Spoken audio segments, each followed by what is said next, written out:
അന്താരാഷ്ട്ര ഗജദിനമായിരുന്നു. കോടനാട് ആനക്കളരിയിലെ ആനകൾക്ക് ആനയൂട്ട് നടത്തി. കോടനാട് അഭയാരണ്യത്തിൽ സംരക്ഷിച്ചു വരുന്ന 7 ആനകൾക്കായിരുന്നു വിഭവസമൃദ്ധമായ ഭക്ഷണ വിതരണം.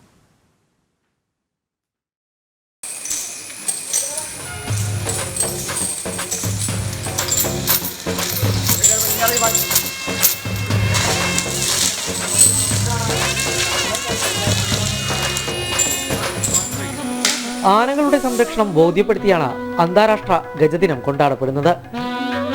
മനുഷ്യ വന്യജീവി സംഘർഷം കുറക്കുന്നതിന്റെ സന്ദേശവും ഈ ദിനം പകർന്നു നൽകുന്നു.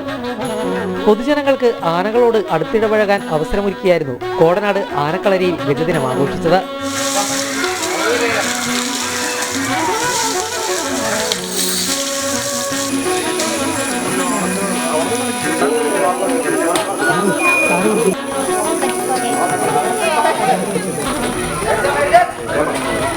ആന ഒരു സാമൂഹിക ജീവിയും അതുപോലെ വളരെയധികം മനുഷ്യന്മാരോട് വികാരപരമായി ഇടപെടുന്നതായ ഒരു ജീവിയാണ്. ഈ ആനകൾ മൂലമുണ്ടാകുന്ന മനുഷ്യ വന്യജീവി സംഘർഷം നടക്കുന്ന സമയത്ത് ശത്രുവായി കാണുന്ന രീതിയിൽ ചിത്രീകരിക്കുകയും നെഗറ്റീവായിട്ടുള്ള രീതിയിലുള്ള പ്രൊപ്പഗൻഡകൾ വരുന്നതായ സാഹചര്യമാണ് ഇന്ന് നിലവിൽ.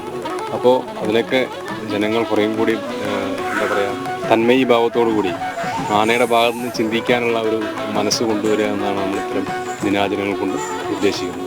വിഭവസമൃദ്ധമായിരുന്നു കോടനാട് നടന്ന ആനയൂട്ട്. സാധാരണ നൽകി വരുന്ന ഭക്ഷണങ്ങൾക്ക് പുറമെ വിവിധ ഇനം പഴങ്ങളും ആനയൂട്ടിന് നൽകി. സാധാരണ കൊടുക്കുന്ന ഭക്ഷണങ്ങൾക്കുപരിയായിട്ട് നമ്മൾ കൂടുതൽ ഫലങ്ങൾ ഫ്രൂട്ട്സ് കൂടുതലായിട്ട് കൊടുക്കാനുള്ള ആണ് കൊടുത്തത്. പിന്നെ കരിമ്പ്, അങ്ങനെ ഫലങ്ങളിൽ ഫ്രൂട്ട്സിൽ തന്നെ ഏത്തപ്പഴം, പൈനാപ്പിൾ, തണ്ണിമത്തങ്ങ കൂടുതലല്ല സാധാരണ കൊടുക്കാത്ത ഭക്ഷണമാണ് അത്. നിലവിൽ 7 ആനകളെയാണ് കോടനാട് സംരക്ഷിച്ചു വരുന്നത്. ഒരു കാലത്ത് അട്ടപ്പാടിയെ ഭീതിയിലാഴ്ത്തിയ കാട്ടുകൊമ്പൻ പീലാണ്ടിയും ഇവിടുത്തെ ആനകളുടെ കൂട്ടത്തിൽ പെടുന്നു. കാടുവിറപ്പിച്ച പീലാണ്ടി ഇന്ന് മര്യാദക്കാരനായ പീലാണ്ടി ചന്ദ്രുവാണ്. കോടനാട് ആനക്കളരിയിലെ പരിശീലനം പീലാണ്ടിയെ ശാന്ത സ്വഭാവക്കാരനാക്കി.